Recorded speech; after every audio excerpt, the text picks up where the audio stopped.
c'est l'un des duos comiques les plus connus. Ces deux frères se sont beaucoup inspirés du modèle des clowns traditionnels du cirque, ce qui leur a permis de se créer une vraie identité et de se démarquer dans l'univers du spectacle. D'origine belge, ils ont d'abord entamé leur carrière séparément avant de former un tandem à partir de 1992. Ce sont les frères Taloche que nous recevons ce soir sur le plateau de Lumière Intérieure.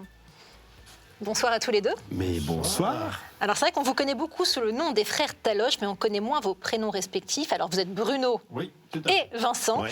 Alors on va commencer avec vous, Bruno. Vous avez commencé votre carrière très jeune, hein, vous aviez 18 ans, c'est ça? Oui, c'est ça.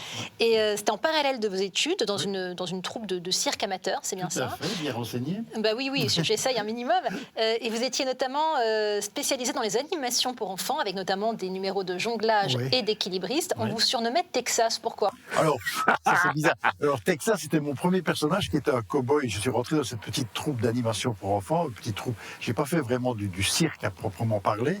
C'était une troupe, comme vous le disiez, d'animation pour enfants. On était tous un peu bénévoles, on s'amusait bien, on était tous jeunes. Et j'avais créé ce personnage de Texas qui faisait de la jonglerie. J'étais même pas encore clown à l'époque, c'est un peu après que je suis devenu clown. Voilà. D'accord.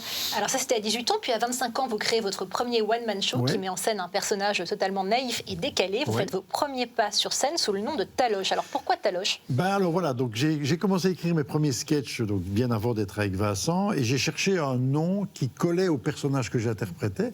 À l'époque, j'étais fan de Coluche, et je trouvais que Coluche c'était un nom qui se retenait bien, qui avait une consonance comme ça, sonore, qui était intéressante. Et j'ai essayé de trouver un nom qui ressemblait, donc Taloche, Coluche, c'est vrai, et en plus qui collait au personnage que je faisais. Puis quand on a fait le duo, on a gardé le nom qui était déjà un peu connu en Belgique, et on s'est appelé naturellement les frères Taloche. Voilà. En 1986, vous remportez le Grand Prix du Festival international du rire de Rochefort. Est-ce que ça vous a galvanisé, donné envie de poursuivre? Oui, ça m'a... Parce qu'avant ça, j'avais fait 2-3 autres petits concours où j'arrivais parfois au final, mais jamais je ne décrochais un prix.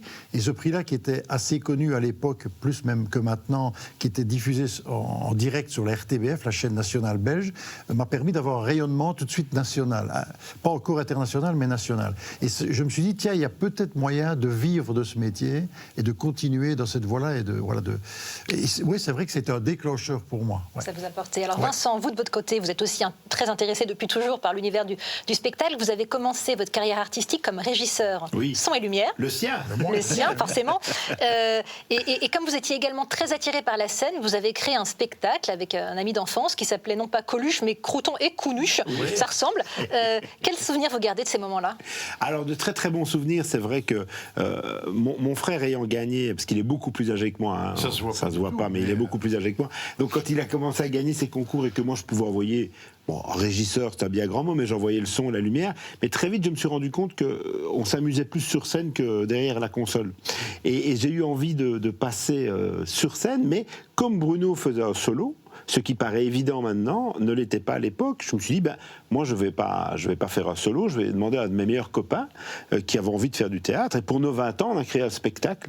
Et puis, on savait pas que ça allait plaire, on savait pas qu'on allait gagner des concours. Et puis, mon copain, c'est très bizarre, mais à l'époque, m'a dit, écoute, ça s'emballe, moi, je veux pas du tout faire ce métier-là. Donc je vais arrêter. Et c'est là que je me suis dit, mais c'est un peu embêtant, parce que je me retrouvais tout seul. Et c'est de là qu'est née l'idée de s'associer. On n'y pensait pas forcément au départ, et puis c'est naturellement que je lui ai dit, alors on va créer un duo. Et on n'a rien gardé de ce que je faisais comme sketch en solo. D'accord, on a réécrit un nouveau spectacle. Ouais. Est-ce que vous êtes issus tous les deux d'une famille où le rire était important? Qu'est-ce qui vous a finalement poussé dans cette direction-là? En réalité, il n'y a pas du tout d'artistes dans notre famille. Donc même quand on remonte assez loin, ou même dans la famille au sens large, cousins, etc. Pas chef scout, guitariste, rien. Mais du coup, vos parents l'ont bien pris quand vous avez pris cette voie-là? Ils ont eu peur parce que c'est un métier qui fait peur. Ils nous ont tout de suite dit, métier de saltimbanque. Gardez votre métier, parce que saltimbanque, on ne sait pas vers où on va, c'est pas très sûr. Mais il y avait une très bonne ambiance familiale. On rigolait beaucoup entre nous avec mes autres frères. On a encore 2 autres frères, avec notre papa qui malheureusement n'est plus là. Mais il y avait beaucoup de rire, de fou rire, et c'était une famille, je dirais, joyeuse. Elle est toujours d'ailleurs. Oui. Faire rire, c'est pas toujours évident. Est-ce que vous avez le sentiment qu'on peut rire de tout? Est-ce que vous avez le sentiment qu'il y a plus de tabous que par le passé ou pas?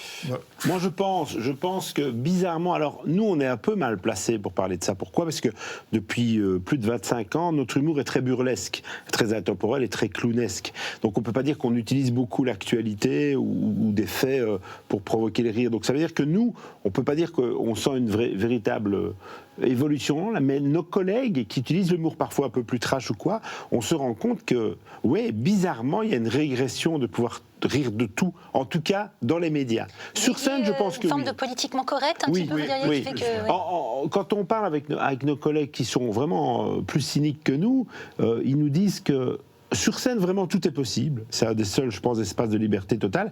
Mais dès qu'ils sont confrontés à la télévision ou à la radio, il y a des barrières qui sont maintenant très, très élevées et qui n'étaient pas le cas du temps même de... On parlait de Coluche ou même de Pierre Desproges. On dit des choses bien plus osées que maintenant. Bien sûr. Ou même après Coluche et Desproges, les inconnus, les nuls faisaient peut-être des sketchs qui étaient plus osés que ce qu'on ose faire. Maintenant, il faut quand même bien réfléchir avant de mettre un sketch en télé. Ce qui est dommage. Nous, ça ne nous concerne pas, comme Vincent disait, parce que franchement, on ne s'attaque pas du tout à ça, on n'est pas engagé, je dirais, dans nos sketchs. Mais voilà, c'est une époque, c'est un climat qui va peut-être changer en bien ou en mal, ça, je ne sais pas. Alors, vous évoquiez le moment où vous avez décidé de vous associer. Une des chansons des sketchs chansons qui a lancé votre carrière, c'est J'ai encore rêvé d'elle, où effectivement, vous mimez les paroles de la chanson, qui est une très jolie chanson d'ailleurs, que vous chantez très bien. Là-dessus, vous décrochez une émission sur la RTBF qui s'intitule Signé Taloche. Et à ce moment-là, vous êtes bel et bien lancé et vous créez le Festival international du rire de Liège. Alors, vu de l'extérieur, ça donne plutôt le sentiment d'une jolie success story, comme on a coutume de les appeler. Quelles sont les difficultés auxquelles vous avez fait face?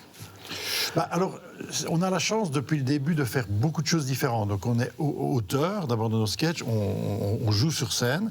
Très vite, Vincent et moi, on s'est occupé d'autres humoristes aussi. Donc on a une casquette, entre guillemets, producteur-manager. Et puis on a une émission de télé qui a duré 20 ans à la RTBF. C'est une belle longévité, parce qu'en télé, une émission de 20 ans, c'est pas... On a eu une belle carte de visite pour nous, qui nous a permis de rencontrer aussi beaucoup d'autres humoristes. Et puis depuis 10 ans, on a créé en effet un festival du rire à Liège, qui est un gros festival international. Et donc on joue sur plusieurs tableaux. Et c'est bien aussi parce qu'on aime l'organisation, on aime de créer des choses. Ça reste dans la création, de toute façon. Puis ça ne vous permet pas de mettre tous vos œufs dans le même panier non plus, donc ça a du sens. Alors, même si vous n'êtes pas tout à fait dans le même type d'humour que certains de vos contemporains, vous caricaturez quand même beaucoup de moments de la vie de tous les jours, depuis le chauffeur impatient jusqu'au médecin généraliste, en passant par les vendeurs de calendriers et j'en passe. D'où vous vient votre inspiration? Vous observez beaucoup les gens autour de vous? Comment ça se passe? Oui, je pense que c'est comme tous nos confrères, oui, c'est de l'observation, c'est le quotidien, c'est qu'on est tous inspirés par le quotidien. Là, on a fait dans le nouveau spectacle, il y a un sketch qui parle un peu des pilotes d'avion qui sont complètement déjantés, mais ça nous est venu parce qu'on prend souvent l'avion pour notre métier, et puis on s'était toujours dit, mais en fait, les stewards qu'on regardait, si ça se trouve, ils rêvent d'être pilotes, mais on ne le sait pas. Et ça nous a donné une idée de sketch. Les Gilets jaunes nous ont donné une idée de sketch burlesque, un cours d'histoire. En fait, c'est le quotidien. C'est le quotidien. Oui. Alors, votre nouveau spectacle, on va regarder tout de suite la bande-annonce. Il s'appelle, vous l'avez évoqué, il s'appelle Mise à jour. Oui. On regarde tout de suite ensemble la bande-annonce.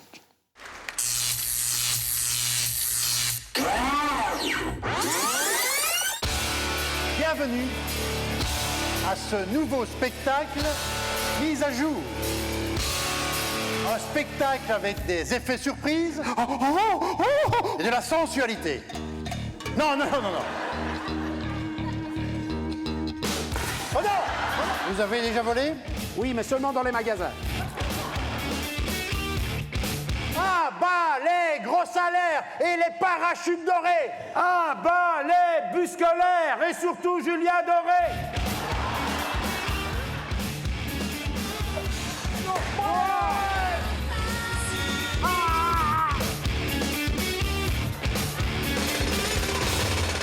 Vincent et moi, on va vous mimer une chanson. Oui. On va s'aimer. Libérer Mandela. Il est mort, hein, Mandela. Hein? Libérer Mitterrand. Libérer Mitterrand.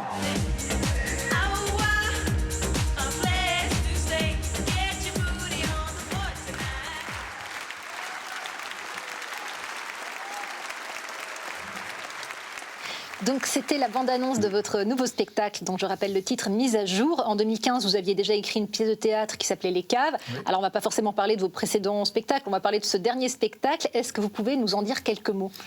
Oui, alors mise à jour, pourquoi? Parce qu'on revenait après, comme vous l'avez dit, après une pièce de théâtre, on revenait sur des sketchs. Bon, il y a des années qu'on est là. On avait toujours eu jusque-là le même costume de scène. On a changé de costume de scène, on a changé de visuel, on a changé de graphiste, et on a fait de metteurs en scène, on a fait des nouveaux sketchs, et c'est pour ça que l'idée du spectacle Mise à jour. Alors, il y a principalement des nouveaux sketchs, et il y a une ou deux reprises, parce que les gens aiment bien aussi, de toute façon, de retrouver un ou deux sketchs qu'ils ont bien aimés ou appréciés. Où est-ce qu'on peut le voir, ce spectacle?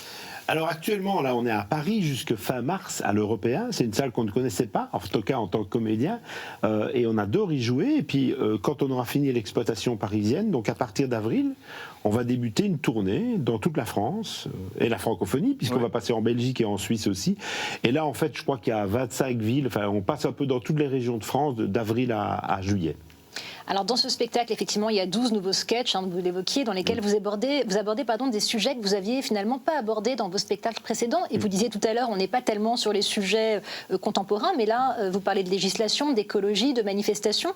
Pourquoi tout d'un coup vous intéressez-vous à ces thèmes?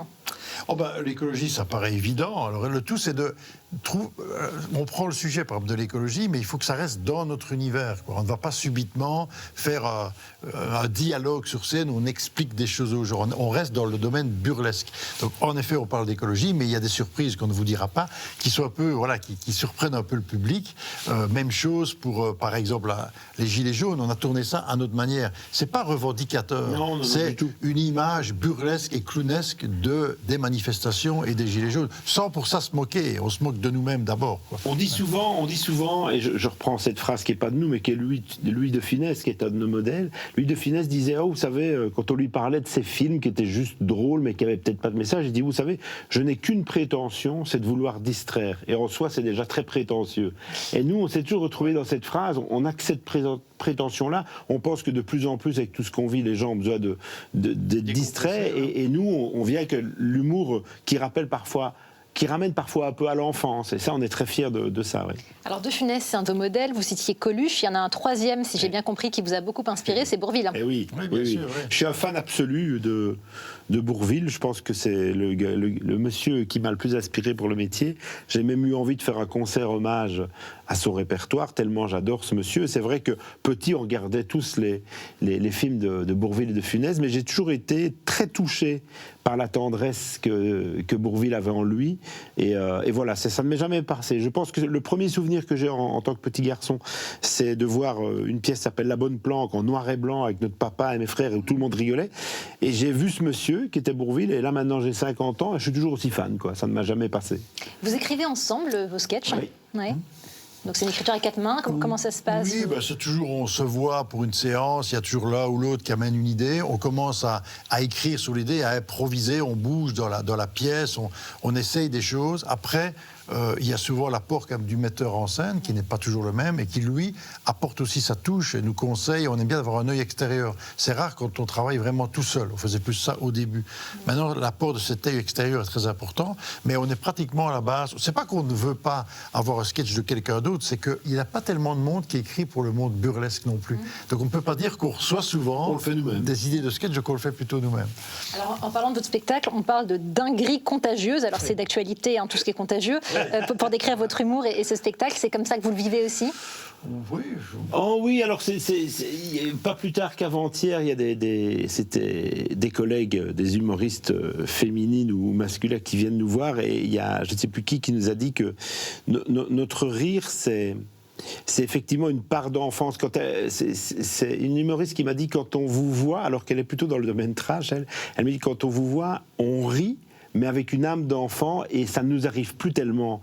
Et j'ai trouvé que c'est magnifique comme compliment. C'est-à-dire que c'était une adulte, évidemment, mais qui a dit « j'ai mon rire d'enfant ». qui est ressorti en voyant vos délires.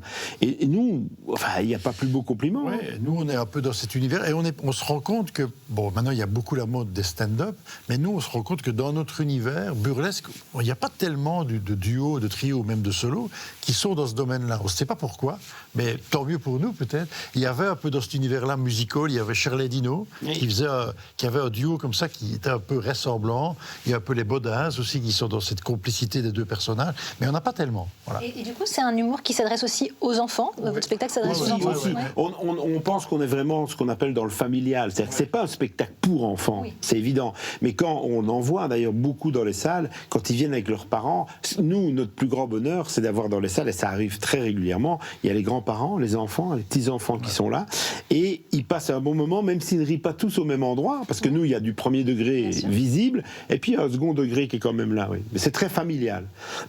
Alors vous avez créé ce festival à Liège, on en parlait. Vous êtes très proche finalement de vos racines. Vous avez même fait un sketch sur les frites, si mes souvenirs sont bons. Oui. C'est important pour vous de parler de vos racines ?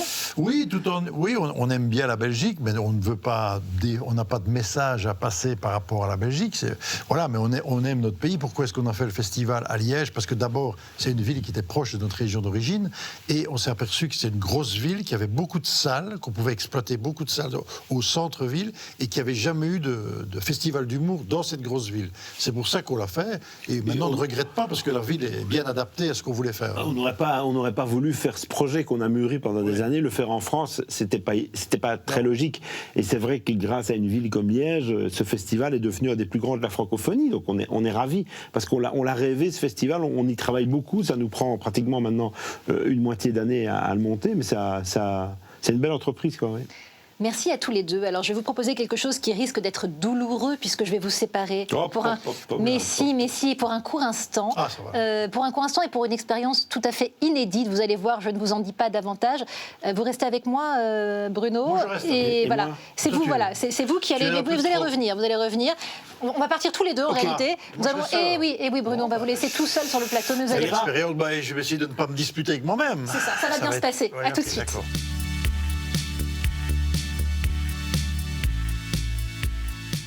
Est-ce que vous êtes bien installé, Bruno ? Oui, très bien. Bon, alors parfait. Si je vous dis passion, vous me dites quoi ? Passion. Passion. Eh bien, je suis quelqu'un de passionné, ça c'est sûr. Passionné par mon boulot, d'abord.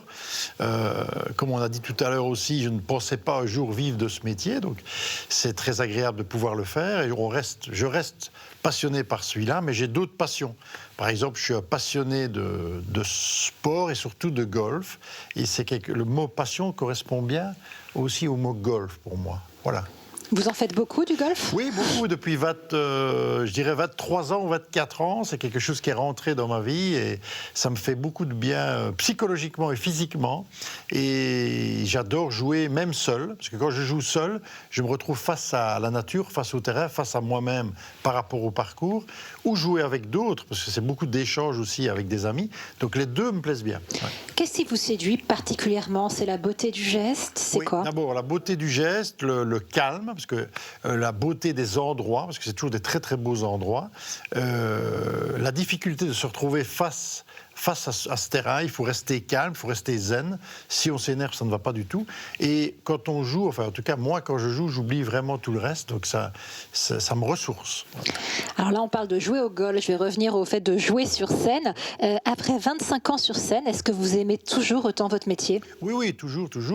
Évidemment, il y a des difficultés, mais par rapport plutôt aux joies que ça apporte, il y a peu de difficultés. Il y en a bien sûr comme dans tous les métiers, mais c'est quand même génial de faire rire les gens. Donc il y a toujours cette angoisse de ne peut-être pas y arriver quand on crée un nouveau spectacle ou un nouveau sketch, mais autrement il y a ce plaisir les gens vous renvoient ça tout de suite. C'est encore plus instantané qu'un chanteur. Un chanteur, il fait sa chanson et après les gens applaudissent.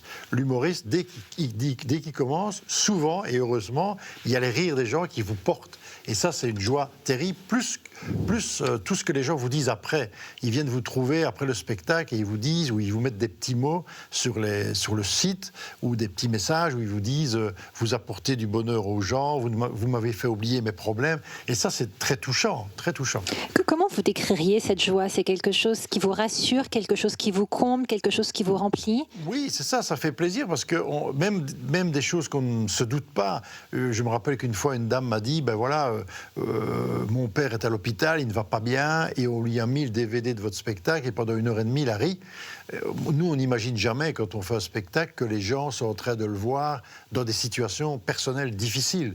Et ça, on s'aperçoit qu'on apporte un plus et des mouvements, des retours positifs à pas mal de gens. Et c'est chouette pour nous. Il y a peu d'autres métiers comme ça, quoi. Alors, on parlait tout à l'heure de votre duo avec votre frère. Vous vous entendez toujours bien, malgré toutes ces années passées ensemble? Oui, ben c'est ça. On nous pose souvent la question. En réalité, il y a 28 ans qu'on travaille ensemble et les gens ne nous croient pas souvent, mais on ne s'est jamais engueulé. Donc, on n'est pas toujours d'accord, mais on a une belle complicité, aussi bien sur scène qu'en dehors. On discute de beaucoup de choses, on prend des décisions, les décisions communes importantes pour le métier, on les prend toujours ensemble. Et on fait aussi des choses séparément, ce qui nous permet d'avoir une espèce d'indépendance, je dirais, et créative et financière, ce qui est aussi important et ce qui évite peut-être aussi certaines tensions. Donc on a, je pense, un bel équilibre. Voilà. Quand on parle de passion, on pense souvent à La Passion du Christ, qui est un célèbre film de Mel Gibson. Vous l'avez vu, ce film? Non, je ne l'ai pas vu. J'en ai entendu parler, mais je ne l'ai pas vu. Ça vous inspire quoi quand on parle de Passion du Christ? Nous, on a été élevés dans une famille catholique. Ma maman, qui est d'ailleurs une fan de votre chaîne, parce qu'elle me le dit souvent, on a été élevés par nos parents dans un univers très catholique. On a fait des études dans l'univers catholique. Moi, j'ai été instituteur avant d'être saltimbanque, ou parallèlement même, et j'ai même enseigné un peu la religion. Donc on a été baignés, donc on a une base. Maintenant, je suis un petit peu plus, je dirais peut-être dans la réflexion et dans l'interrogation de beaucoup de choses, mais on a cette base catholique qui est toujours très importante pour nous, et surtout par rapport aux valeurs que nos parents nous ont éduquées, nous ont inculquées, je dirais, par rapport à cette trace catholique. Oui, parce que j'allais justement vous demander, qu'est-ce qui vous en reste? Il m'en reste un sens des valeurs, du respect, le respect, je pense, des autres, je crois l'honnêteté par rapport à beaucoup de situations de la vie. Je ne suis plus spécialement pratiquant pour l'instant, mais avec justement, mon père nous a malheureusement quittés, mais avec notre maman, on est toujours baigné de cette atmosphère, parce que dès qu'elle a un problème, elle ramène beaucoup de valeurs positives catholiques, et elle nous donne toujours maintenant, même à notre âge, des conseils par rapport à ces valeurs catholiques. Alors, je vais faire la transition, puisque vous parliez du départ de votre papa. Je voulais savoir ce que vous évoque le terme de tristesse. Oui, ça a été très dur, parce qu'on avait une très très belle complicité. Il y a toujours une très bonne ambiance familiale. C'était pas du tout un père lointain. C'était d'ailleurs notre premier fan. Notre père était là, il nous disait alors où est-ce que vous jouez demain. Il découpait les articles de presse. Il était là toujours au spectacle, aux enregistrements. Donc ça nous a fait un choc. Et toujours maintenant, on a l'impression qu'il est quand même toujours très présent. Voilà, donc évidemment, la mort, ça provoque toujours un choc. Beaucoup d'interrogations aussi, qu'est-ce qui se passe après? Voilà, ça c'est des réflexions, je dirais, plus personnelles. Mais oui, ça fait très bizarre, et évidemment, on sait que plus on avance, plus on va avoir ce problème avec de la famille ou des amis qui disparaissent. Ça nous est évidemment, avec Vincent, arrivé déjà souvent, avec des amis même très intimes, et ça provoque toujours une grosse réflexion. Oui. Alors, le monde qui nous entoure n'est pas toujours très drôle. Arriver à en rire, c'est un défi.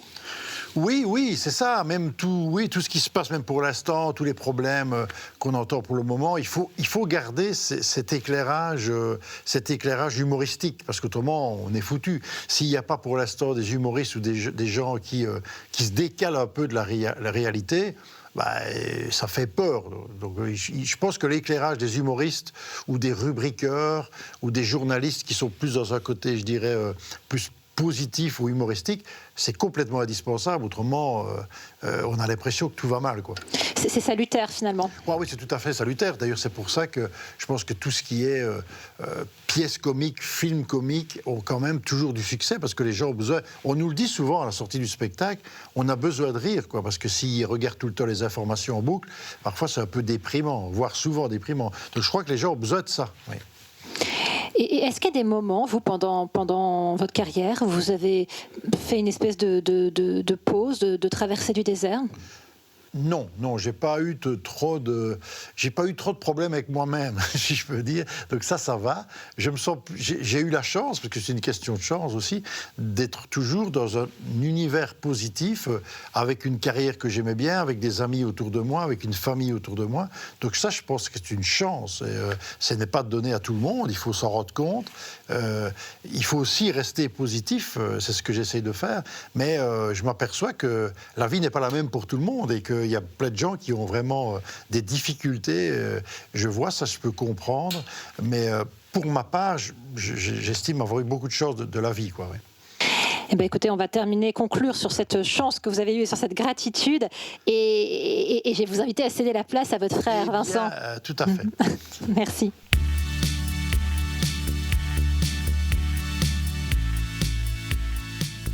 Alors, je ne sais pas finalement, Vincent, si c'est plus facile de passer en premier ou en second. On va voir. On va voir. Alors, on va voir justement avec le mot parole. Si je vous dis parole, qu'est-ce que vous me dites ?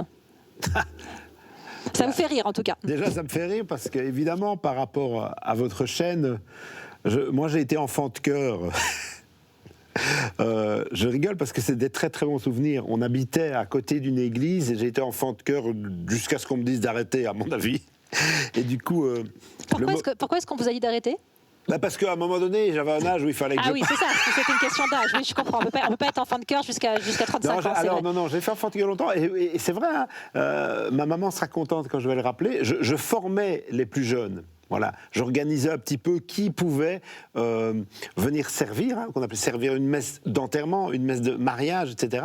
Donc j'organisais un petit peu, j'étais déjà un peu organisateur en jeune. Et donc parole, je ne sais pas pourquoi ça me revient, parole d'évangile, selon, etc. C'était souvent moi qui faisais les lectures à ce moment-là. Et je ne sais pas pourquoi, en voyant ce mot et en sachant où je suis avec vous, j'ai des souvenirs, j'ai adoré en fait mon enfance. Je souhaite une enfance à tout le monde comme on a eu avec mon frère, et puis et c'était lié à cette église qui était à côté de notre maison, et donc j'ai fait beaucoup de lectures, et je pense que c'était peut-être sans le savoir le début de quelque chose dont je n'étais pas conscient, c'est de parler en public. Il y a une dimension de spectacle quand on est enfant de chœur. Hein. On s'habille, on est un peu comme les déguisements, peut-être qu'on aurait maintenant. Et voilà, j'ai tout ça qui me revient en voyant ce mot. Alors, votre humour à tous les deux réside certes dans vos dialogues, mais aussi dans toute une panoplie de mimiques, de grimaces. C'est vrai que c'est pas rare de vous voir présenter un sketch finalement sans aucune parole. Oui. Est-ce qu'on peut communiquer sans parler ? D'ailleurs, est-ce qu'on ne communique pas mieux sans parler ? Alors moi, je pense que oui. Alors si on doit vraiment parler... Une petite parenthèse sur le travail du duo. Oui, c'est vrai qu'on parle, parce que parfois on dit « Ah, les taloches, c'est des mimes ». Non, on utilise un peu de technique de mime, mais on n'est pas des mimes, on n'est pas les mimes Marceau. On parle pas mal, mais c'est vrai que c'est secondaire. Et pour répondre à votre question, moi je pense qu'au contraire, on n'est pas obligé de parler tout le temps pour communiquer. On le prouve avec notre spectacle, on le prouve avec beaucoup d'attitudes physiques et les regards. Je trouve qu'on peut communiquer avec les gens, je trouve qu'en regardant les gens, on peut leur faire... passer beaucoup de messages, que ce soit agressif, que ce soit tendre, que ce soit drôle. Et donc moi, je pense au contraire que parfois les gens parlent trop. Alors justement, vous parlez pas toujours pendant les spectacles, il y a des silences. C'est important de dire, c'est aussi important parfois de ne pas dire. Ils ont quel sens, ces silences ? Alors dans le spectacle, le silence, on va dire que c'est un peu plus technique. Ça veut dire que vous savez, quand vous faites un gag ou que vous faites une vanne, comme on emploie ce mot de plus en plus, le temps est important. Ça veut dire qu'avec mon frère, par exemple, on a un duo de clowns, comme vous l'avez compris, mais quand il se passe un gag, le fait de regarder mon frère, de ne surtout pas parler et de capter son attitude va provoquer le rire du public. Alors que si on enchaînait les gags sans ce silence qui est hyper important, le même gag fonctionne pratiquement plus. Et donc, c'est de la technique, mais c'est passionnant. De Funès faisait ça, Pierre Richard faisait ça, Jerry Lewis faisait ça, on n'a rien inventé, mais c'est une technique due au burlesque. Et le temps, le silence dans notre duo est très important, même si c'est une fraction de seconde, c'est ce qui crée l'efficacité. Et le rythme. Alors quand on parle de parole, il y a certes la parole humaine ou le silence humain, et puis il y a aussi l'idée de parole divine. Oui. Alors la parole divine m'inspire moins que quand j'étais enfant de chœur. c'est peut-être les années qui ont fait ça, mais c'est comme je dis toujours, hein, mon frère et moi, on est peut-être plus pratiquants, mais on est restés croyants. Et moi, de nouveau, je reviens sur des paroles, effectivement. J'ai tellement lu, quand j'étais enfant de chœur, des textes, j'ai tellement écouté aussi, que je pense, comme toujours dans ces cas-là, il vous reste quelque chose. Mais je ne sais pas le définir. Je ne sais pas le définir exactement, mais je crois qu'il reste quelque chose de toutes ces années. Et quand je dis quelque chose, c'est quelque chose de positif. Et donc la parole divine, je ne peux pas dire que je l'utilise ou que j'y réfléchis tous les jours, mais en essayant de vous répondre, je suis en train de me dire que tous ces textes qui approchaient plus la parole divine que ma parole actuelle doivent avoir laissé des traces qui, je pense, sont toujours là et doivent être importantes, oui. Alors vous aussi, vous avez le droit à un second mot. Ce second mot, c'est exigence. Oui, alors j'aime bien ce mot parce que j'ai visiblement un défaut. Enfin non, j'en ai pas qu'un. J'en ai un défaut qui est devant moi quand je lis le mot, c'est que je suis très exigeant. Alors il paraît que c'est pas un défaut, mais à un certain niveau ça peut l'être. C'est-à-dire je ne suis jamais très content, je suis très méticuleux, je pense que je suis maniaque, voilà en gros. Et donc pour les gens qui m'entourent, c'est pas toujours facile parce que, de nouveau, je sais pas pourquoi je repense à quelqu'un comme Louis de Funès, mais qui était dans son travail extrêmement exigeant. Ce n'était pas un problème de mauvais caractère ou de malveillance, il était exigeant à un niveau incroyable envers lui-même, et donc automatiquement il demandait aux gens qui étaient dans son entourage de l'être. Moi j'ai un petit peu ce problème, c'est que j'ai toujours l'impression que je ne le suis pas assez, or on me reproche de l'être trop. C'est voilà, la question que j'allais vous poser, est-ce que vous vous trouvez exigeant avec vous-même ? Ah oui. Ah oui, je suis très dur avec moi-même. Je suis très très dur avec moi-même, je le vis bien, hein, je ne le vis pas du tout, je sais que je suis très exigeant avec moi-même, j'ai toujours l'impression qu'il y a moyen de faire mieux. Je suis très rigoureux, voilà, c'est exigeant, ça me correspond bien ce mot. Est-ce qu'il vous, oui, c'est choisi à dessein, est-ce qu'il vous arrive de douter ? Ah bien sûr, parce que on peut être très exigeant et douter.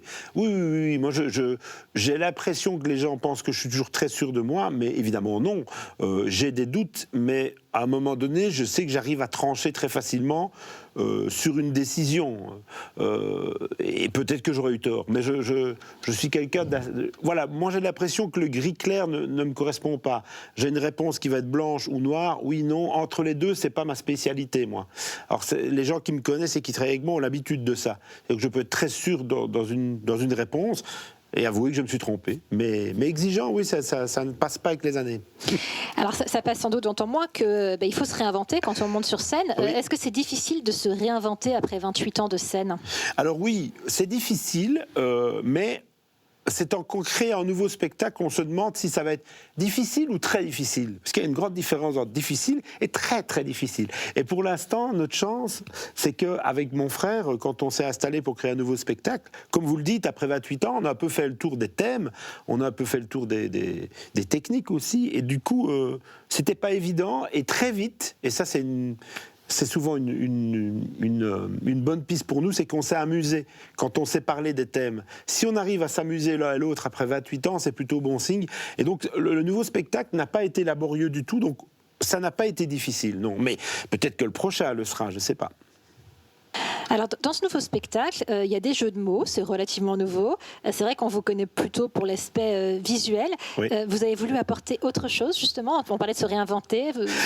Alors oui, c'est-à-dire qu'on a appelé notre spectacle Mise à jour, et je me rappelle très bien quand on a trouvé ce titre, on était dans un train, et j'ouvrais mon ordinateur, et puis comme tout le monde maintenant, vous savez, on vous propose la mise à jour de votre logiciel. Et j'ai trouvé que c'était un super titre de spectacle, et ça correspondait à notre duo. Pourquoi ? Parce qu'un logiciel, on le met à jour, mais on ne le remplace pas. On le perfectionne en le mettant à jour. Et nous, notre duo, on s'est dit, on ne va pas remplacer l'ADN de notre duo. Tout à coup, on ne s'est pas dit, les frères Taloche vont faire du stand-up, du trash, de la revue politique, pas du tout, mais on l'a remis à jour en gardant, et c'était important pour nous, l'ADN. Donc ça veut dire qu'on ne veut pas tout à coup succomber à la mode qui est un peu très différente de notre style d'humour, mais c'est pas grave. Nous on s'est dit voilà ce qu'on sait faire depuis pas mal d'années, voilà ce qu'on aime faire, et en tout cas c'est là-dedans qu'on est le plus sincère.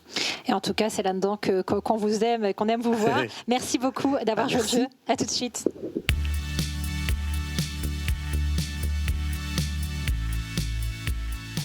Alors, merci d'abord à tous les deux d'avoir joué le jeu. Est-ce que vous avez envie de réagir à l'expérience que vous venez de vivre, à l'expérience inédite peut-être que vous venez de vivre ?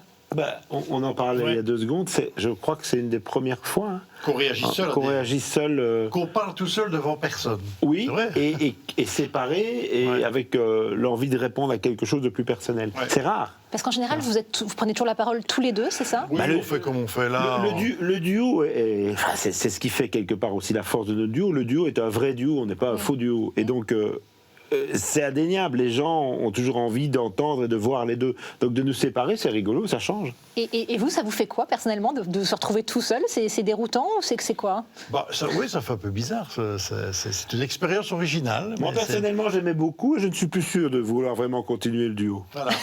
Vous êtes peut-être à la base une scission. Une scission, je m'en voudrais. Je vais porter une lourde responsabilité. Est-ce que vous avez appris des choses l'un et l'autre dans ce que vous avez dit? Est-ce qu'il y a des choses qui vous ont surpris dans ce qu'a dit Bruno, dans ce qu'a dit Vincent? Vous dites, tiens, je suis étonné qu'ils répondent ça. Moi, je n'ai pas été étonné, non, parce qu'on se connaît évidemment tellement par cœur, quand même bien. J'ai pas été dérouté par ces réponses. Non, moi non plus. Je pourrais faire croire le contraire. Mais je suis sûre que vous arriveriez très bien à le faire croire. Mais oui. Non. Je l'écoutais. Oui, après, quand on parle de la mort de notre papa, c'est plus, évidemment, on partage cette douleur aussi. Donc, je l'écoutais d'une autre façon. Mais je n'étais pas étonné de ce qu'il a dit, évidemment. Et donc, vous disiez, votre papa était votre plus grand fan, c'est ça? Oui.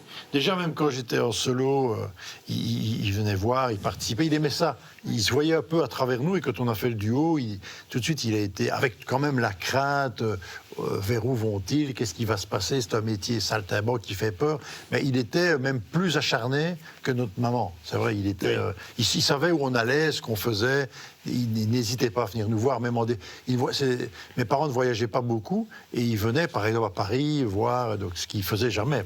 Juste pour vous voir. Mais, alors, je me demandais si vous aviez été surpris, est-ce que vous arrivez encore, à l'heure actuelle, à vous surprendre? Ça devient difficile. Oui, ça devient difficile. On s'amuse parfois un peu sur scène, effectivement. Je peux le faire rire parce qu'il a vu que j'ai fait une attitude différente. On peut se faire rire parce qu'on a entendu peut-être la même chose. Un rire bizarre d'un spectateur, ça peut nous faire marrer, voilà. Mais il faut, vous savez, après 28 ans de complicité, surprendre l'autre, ça devient compliqué. Alors, quel est votre plus grand défaut? C'est pas vous qui allez répondre pour vous, mais c'est votre frère. Alors, Bruno, quel est le plus grand défaut de Vincent? Et après, on lui posera la question vous concernant. Le plus grand défaut, il a parlé de ça, donc il est tout seul, il est exigeant, donc ça peut être pris comme un défaut, une qualité. Donc moi, j'ai pas trop de problème avec ça. Vous trouvez que vous êtes moins exigeant qu'il ne l'est? Je suis un peu plus en retrait, peut-être, oui. Plus détendu? Peut-être, je sais pas, ou c'est peut-être une fausse détente, mais... Oui, autrement, un autre défaut, non. Après, on va peut-être parler des qualités, mais ce qui est bien, c'est que ce qui fait la réussite, je pense, d'un duo, même s'ils ne sont pas frères, ou d'un groupe, c'est quand même on le dit souvent, qu'il y ait les bases doivent être là communes, parce que s'il y a un défaut de l'autre qui prend vraiment le pas, c'est pour ça qu'il y a des scissions dans des groupes ou même dans des duos. On connaît des duos qui se sont arrêtés parce qu'ils avaient vraiment... Nous, on n'a pas ce problème-là. Donc même s'il a des défauts, ou moi j'ai des défauts, ça n'a pas pour l'instant fait naître des scissions entre nous. Voilà. Vincent, quel est le plus grand défaut de Bruno? Il n'est pas assez exigeant. Puisque mais pour un exigeant, c'est évident, on trouve toujours que les autres ne le sont pas assez. Non, il n'y a pas... c'est vrai que c'est ce qui fait aussi que le duo fonctionne, c'est qu'il n'y a pas une instabilité. On a des caractères très différents, mais il y a une stabilité qui est là, et il n'y a pas vraiment... Non, c'est vrai que pour moi, Bruno n'est pas assez exigeant, mais il y en a tellement que je trouve qu'ils ne le sont pas, que je vis au quotidien... Voilà, je vis au quotidien avec des gens qui, pour moi, ne le sont pas. Mais c'est logique, puisque c'est... C'est un petit peu comme un sportif. Un sportif qui court le 100 mètres, voilà, celui qui veut vraiment devenir le meilleur, il est obligé de faire en dessous des 10 secondes. La comparaison est pas mal. Et il y en a d'autres qui vont quand même toute leur vie essayer d'y arriver, mais qui n'y seront pas. Voilà, c'est ça aussi un peu l'exigence. Ça dépend où on met la barre. C'est lequel d'entre vous qui a suggéré l'idée de lancer ce duo artistique? Est-ce que ça s'est fait vraiment à l'unisson, ou est-ce qu'il y en a un de vous qui a été un peu leader? Au bout du compte, c'est même au cas de nous deux. Non, c'est un autre humoriste belge très connu chez nous, qui s'appelle François Pirret, qui n'est pas connu chez vous, mais qui est connu chez nous, et qui me connaissait très bien, moi, parce que j'avais déjà fait sa première partie en solo. Il connaissait Vincent et son duo. Parce que j'avais fait sa première partie à l'époque. Et quand son copain a arrêté, il nous a dit, pourquoi vous ne faites pas un truc à vous deux? C'était nous, on n'y est évident pas pour lui et nous pas. Et quand il vous l'a suggéré, ça vous a Moi, semblé ça être m'a une évidence? surpris d'abord. Et puis d'ailleurs, quand on le voit 27 ans après, on lui rappelle ça, il dit tout le temps je me rappelle plus, ça a été important. Mais donc, au bout du compte, ça n'a pas. C'est une évidence maintenant, mais la décision n'a pas été si logique que ça. Lequel d'entre vous est le plus spirituel?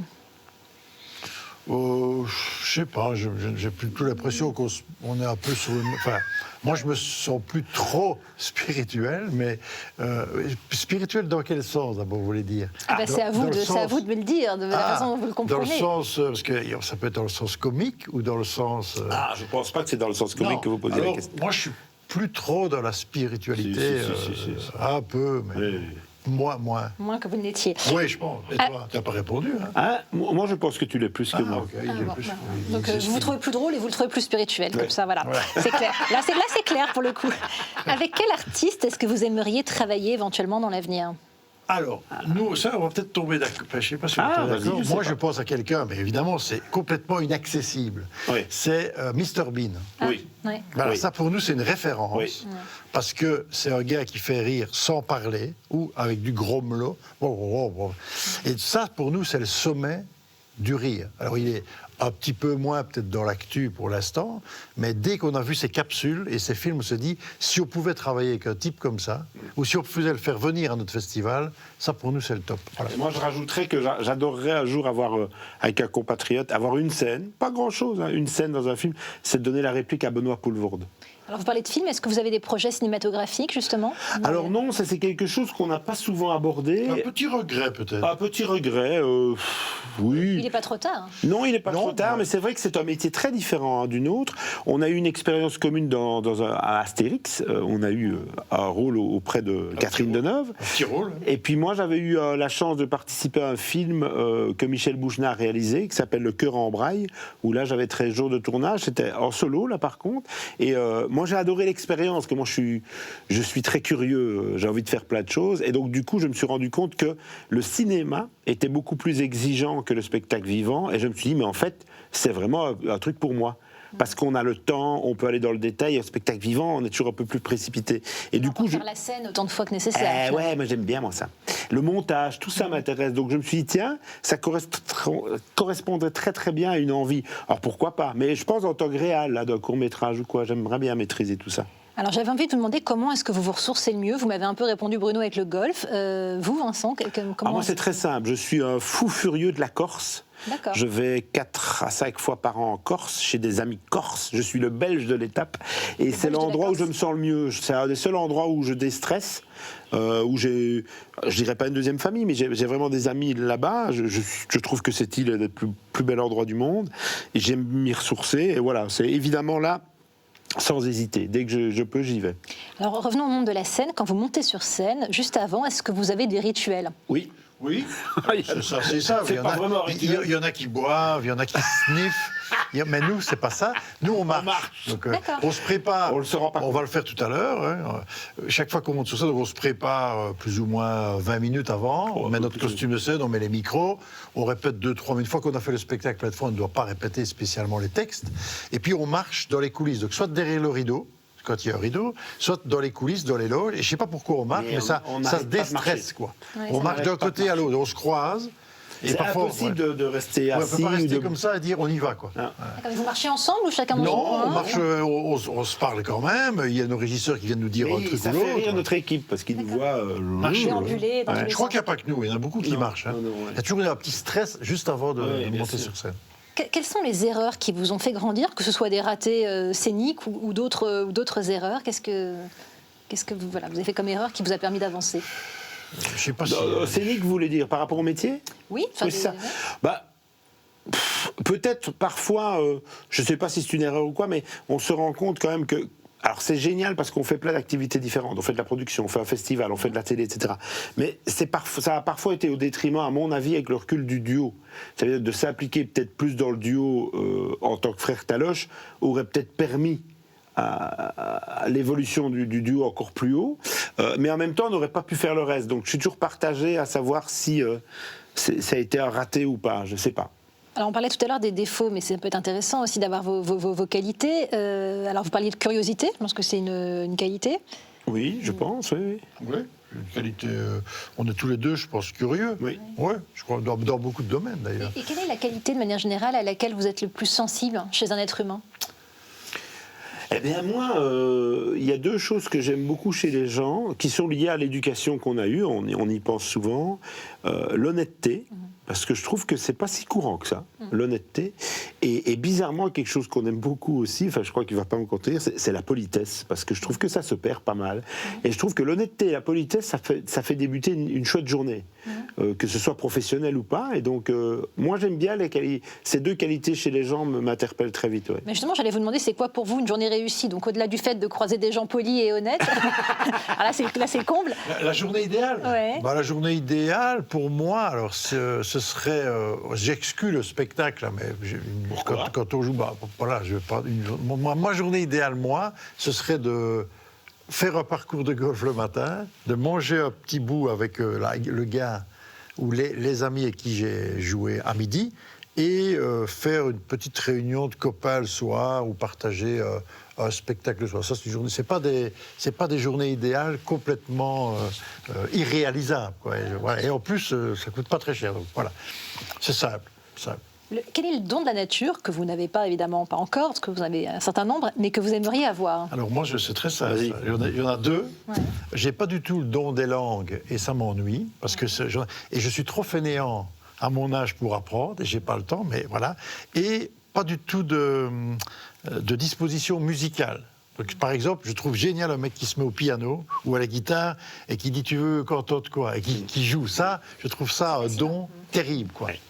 Et donc voilà, c'est les deux trucs que j'aurais voulu avoir d'un coup de baguette magique. Si vous pouvez ramener la fée là et d'un petit coup de baguette magique et qu'elle me donne ça. Voilà. Et vous ? Alors c'est banal, mais c'est vrai, c'est la musique. C'est-à-dire que je suis fasciné par les musiciens. On a la chance de connaître des grands musiciens qui eux sont fascinés de savoir que ça doit être génial de faire rire les gens.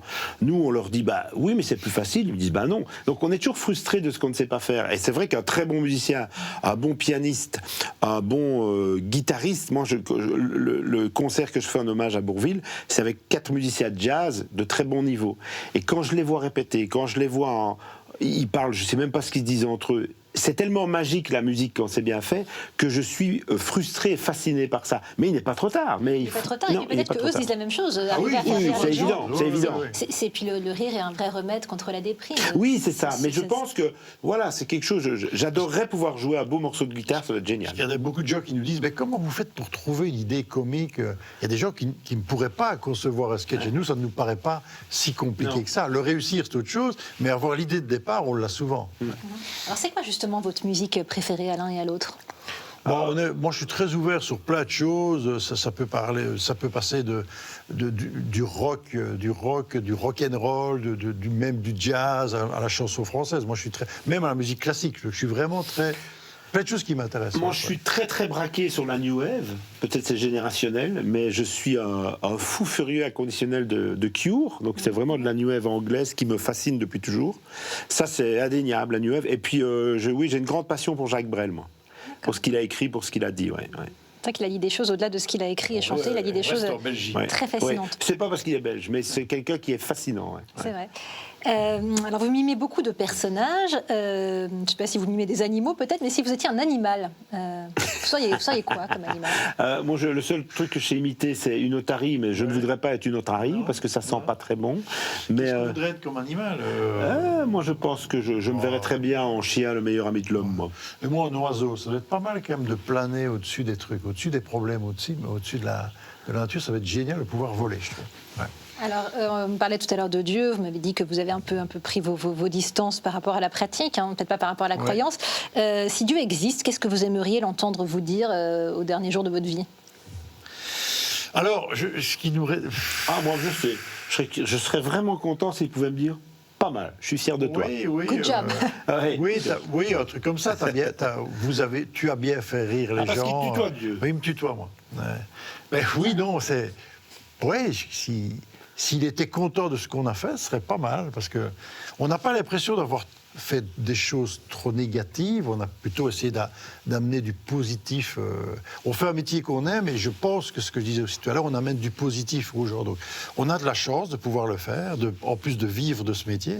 On s'aperçoit tous les jours que c'est une grande chose, qu'il y a beaucoup de gens qui se lèvent le matin et qui se disent, bon, allez, il me reste encore 8 heures à faire, il me reste encore, moi j'entends des gens qui me disent, il me reste encore 12 ans à travailler. C'est terrible. Oui. Et moi, nous, on ne se dit jamais ça, jamais. Donc non. ça, c'est génial. Est-ce que c'est l'essence de ce que vous faites, de se dire, ben voilà, j'apporte du positif aux gens? Est-ce que c'est ça qui vous motive, qui vous stimule, qui vous porte? Alors, on aime ce qu'on fait. Oui, on aime ce qu'on fait. Alors souvent, honnêtement, je pense qu'un artiste qui dit le contraire, il fait peut-être un petit mensonge, parce qu'on est évidemment ravis de donner du plaisir aux gens quand on fait de l'humour, mais je pense qu'un artiste le fait d'abord pour lui.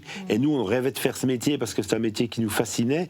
Et c'est vrai qu'on a pris conscience, dans un second temps, qu'on faisait du bien aux gens, que ce soit des gens malades ou des gens qui n'étaient pas bien ou quoi, mais au départ, c'est plus égoïste que ça. Ouais. Donc c'est chouette de pouvoir se dire qu'on a réussi à faire quelque chose qu'on aimait, et on a la chance, et comme Bruno l'a dit, c'est quand même très rare de quelqu'un qui pourrait dire c'est le métier que je rêvais de faire. On le fait, et qu'en plus, c'est un métier positif, donc on n'en peut pas se plaindre. Même quand on a la chance de faire un métier qu'on aime, ce qui est votre cas, il y a peut-être des moments, des jours où on a plus ou moins le moral, parce que la vie, elle est faite de haut et de bas. Bien sûr.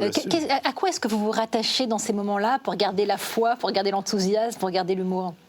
Bon, ce qui est sûr, c'est que, et encore plus peut-être maintenant qu'il y a 20 ans, rien n'est jamais acquis dans notre métier. Ça veut dire qu'il y a des gens qui croient que parce que vous faites de la télé, ou parce que vous êtes connu, ou un peu de succès, que c'est acquis maintenant. Et en plus, nous, on pense que ça va aller de plus en plus vite. Donc on pense que les jeunes humoristes vont avoir une carrière plus courte. Je pense que des gens qui auront 30, 40 ans de carrière sera plus rare. Parce qu'il y a cette immédiateté maintenant de la société et ce changement permanent. Nous, on nous apprend tout le temps, tiens, maintenant, il y a un jeune humoriste que nous, on ne connaît pas. Donc, si nous, on ne le connaît pas, beaucoup de jeunes, qui émerge et qui devient très vite connu. Il y avait moins ça il y a 30, 40 ans d'ici. Donc, nous, on estime que ça va aller de plus en plus vite. Et donc, voilà, c'est une difficulté à prendre en compte. Et on doit rester tout le temps, même maintenant, dans la créativité. Il faut qu'on ait un nouveau spectacle, on travaille sur des nouveaux projets. Autrement, on disparaît. Inventer en permanence. Et du coup, comment vous vivez ce doute d'être challengé par concurrencer? On relativise un petit peu, peut-être avec les années maintenant d'expérience, on relativise un petit peu, effectivement, de se dire, oui, le métier change, c'est plus le même qu'avant, on était beaucoup moins nombreux dans l'humour à l'époque, c'est comme ça, mais on a toujours eu cette force, je pense, Bruno et moi, c'est de ne jamais être aigri, parce qu'on en a vu beaucoup autour de nous, le devenir dans nos métiers, parce que le succès n'était plus au rendez-vous, parce que ceci, parce que cela. Et je trouve que l'aigreur est quelque chose qui m'attriste le plus, en tout cas, je rêve de ne jamais l'être. Donc on a cette distance de se dire, on doit être conscient de la chance déjà qu'on a, et ça enlève déjà beaucoup d'aigreur. Hein. Ouais. Est-ce qu'il y a une question qu'on ne vous a jamais posée et que vous rêveriez qu'on vous pose ? On nous a posé beaucoup de choses. Ouais, on nous a posé beaucoup de questions. Non. Moi, j'ai pas vraiment de questions qu'on voudrait qu'on me pose. On peut pas dire qu'on attend tous les interviews en nous disant souhaitez qu'on nous pose cette question-là. La question que vous posez, j'y réfléchis. Comme quoi, je n'ai pas de nom. Moi, j'ai pas vraiment un truc qui me vient à la tête. Non, comme ça, non. Alors, si on a fait le tour de toutes les questions, on va saluer votre maman. Oui, voilà. Oui, on peut dire à la caméra. À quelle caméra, toi, tu pensais là, je pensais là, je pensais là. Et donc, non, maman, j'espère que tu... Parce que vous savez, c'est important que notre maman soit fière de nous. Ah ben bien sûr. Ah, c'est très important. Alors, là, celle-là, dit, alors j'espère que tu ne t'es pas endormi pendant que Bruno parlait. Normalement, ma voix porte plus, donc tu as dû peut-être m'entendre et j'espère que tu es fier de nous, parce que si on fait ce métier, c'est aussi pour que tu sois fier de nous. Voilà, et Vincent a tout dit, et donc... Et toi ? C'était la séquence émotion. Merci à tous les deux en tout cas.